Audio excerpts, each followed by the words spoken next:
The next question says,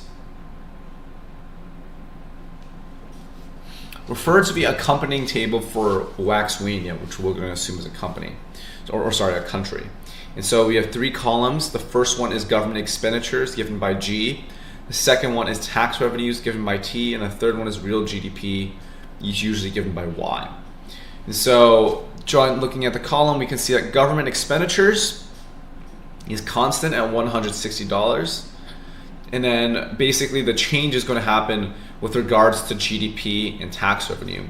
So we can see that GDP, as it increases by $100, we can see that tax revenue is increasing by $20 each, right? So let's figure out what the, and this is a pretty constant ratio, right? This is always increasing by 100, this is always increasing by 20. So what's the question asking? So the question says, what is the marginal tax rate in Waxwania, and what is the average tax rate?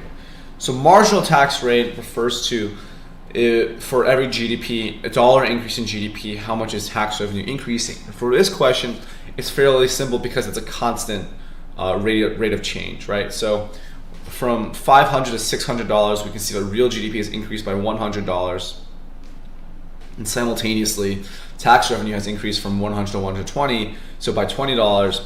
So the correct answer here would be 20 divided by 100, which is 20%. And so the marginal tax rate here is 20%, and we can see that ratio maintains the same throughout the rest of the increases.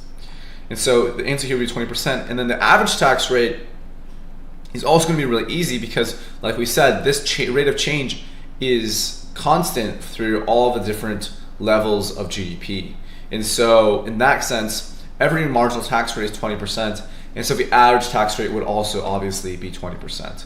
And so this would be 20% as well. So both are 20.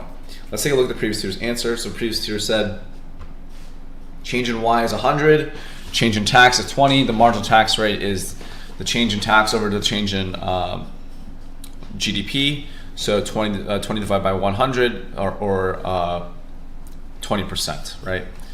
And then the average tax rate is the real GDP divided by the tax paid. So let's say 500 divided by 100, and that would still give you an average tax rate of 20%. And so that would be the correct answer for both.